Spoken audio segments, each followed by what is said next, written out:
बागेश्वर धाम के पीठाधीश्वर धीरेन्द्र शास्त्री ने एक बड़ा संकल्प लिया है और संकल्प ऐसा कि देश हिंदू राष्ट्र हो और सनातन संस्कृति आगे बढ़े, इसकी रक्षा हो। गुरुजी, मैं ये जानना चाह रहा हूँ कि जिस तरह से आपने संकल्प लिया है, तमाम लोग यहाँ पर संकल्प भी ले रहे हैं, इसमें और कहाँ किस स्तर पर लोगों को जोड़ने की जरूरत है कि देश हिंदू राष्ट्र बने और सनातन और आगे बढ़े? भारत का प्रत्येक नागरिक जिसके अंदर सनातन का जुनून, सनातन का खून है, वो जुड़ रहा। जगह जगह यात्राएं हो रही, लोग एकत्रित हो रहे हैं और जगह जगह हिंदू राष्ट्र की मांग उठ रही है। बहुत जल्दी भारत में हिंदू राष्ट्र की क्रांति आ रही है। कल कथावाचक ने पारासर जी ने बात कही थी कि लोग सोचते तो बहुत हैं कि सनातन के लिए काम करें, लेकिन उतनी बड़ी संख्या में निकल के नहीं आते। आपकी तारीफ करते हुए कहा कि एक धीरेन्द्र शास्त्री ने जो बीड़ा उठाया, इसे मजबूत करने की ज़रूरत है। किस स्तर पर लोग जुड़ें? देखिए, हमें हिंसा के मार्ग पर नहीं जाना है, हमें दंगा फसाद नहीं करना है, हमें वाद विवाद नहीं करना है। भारत संविधान देश है, हमें संविधान के तहत अपने ईश्वर से, इष्ट से प्रार्थना करनी है और इष्ट ऐसी सद्बुद्धि सरकार को दे कि वो हिंदू राष्ट्र घोषित करे। आप जिस स्तर पे बीड़ा उठाया है, अभियान को आगे बढ़ा रहे हैं, लोग जुड़ रहे हैं, लेकिन अन्य धर्मों के लोग जब इस तरह के सवाल करते हैं, कहते हैं कि ओम और अल्लाह एक ही नाम है। दिल्ली में एक बड़ा विवाद हुआ, कई लोग मंच छोड़ के चले गए। उनको याद आ गया, यही तो क्रांति और भगवत कृपा है, इसीलिए तो हम अर्जी लगा रहे हैं। उन्हें याद आ गया कि हम सनातन। इस भारत का प्रत्येक नागरिक अपने सीने पे हाथ रख कर के अगर अनुभव करे ना, तो उसकी रंगों में राम और कृष्ण का खून बह रहा है। अभी ऐसा कहीं देश में आपको लग रहा है कि कोई गैर हिंदू धर्म के लोग क्या हमारी सनातन संस्कृति रहे ही है, उनसे कोई दिक्कत भी नहीं।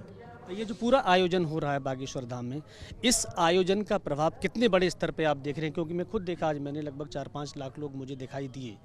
कल और ज़्यादा दिखाई देंगे, परसों इससे भी ज़्यादा दिखाई देंगे, एक दिन समूचा भारत दिखाई पड़ेगा। अभी आपकी नज़र छोटी। कमलनाथ जी कल आए थे, उन्होंने कहा था कि मैं खुद हनुमान जी का भक्त हूँ, मैंने छिंदवाड़ा में बड़ा मंदिर बनाया है और बागेश्वर धाम के दरबार में आज 40 मिनट तक आपके साथ लगभग उन्होंने बागेश्वर बालाजी के चरणों में सब आते हैं। हमारा किसी पार्टी से मतलब नहीं है, लेकिन जो सनातन के साथ है उसके लिए सदैव आशीर्वाद है। और गुरु के नाते जो आता है, हमारे पास तो सब पार्टियों के लोग आते हैं, कोई ऐसी पार्टी नहीं है जिसके लोग बागेश्वर धाम से ना जुड़े हों। क्योंकि ये राजनीतिक स्थान नहीं, ये तो सरकारों की सरकार, बागेश्वर हनुमान सरकार का स्थान है। सबका स्वागत है, इसमें दिक्कत भी क्या है? वो हनुमान जी के भक्त हैं तो क्या बुराई है? क्या किया उन्होंने गुनाह है? हनुमान जी के दर्शन करने एक हनुमान का भक्त चला आया तो कौन सा पाप है? और सब आते हैं, सबका स्वागत बागेश्वर धाम पर। और हम राजनेताओं पर, राजनीति पर कोई कमेंट नहीं करते। ऐसी चर्चा हो रही थी गुरुजी कि जो लोग आपके अगेंस्ट बयान दे रहे थे वो भी कमलनाथ के साथ खींचे चले आए। उससे हमें कोई फर्क नहीं पड़ता, ये दुनिया का काम है। हम बहुत ज़्यादा, देखो, कोई फरमाइश करे और हम गाना सुनाने लगे तो क्या हम फरमाइशी आदमी हैं क्या?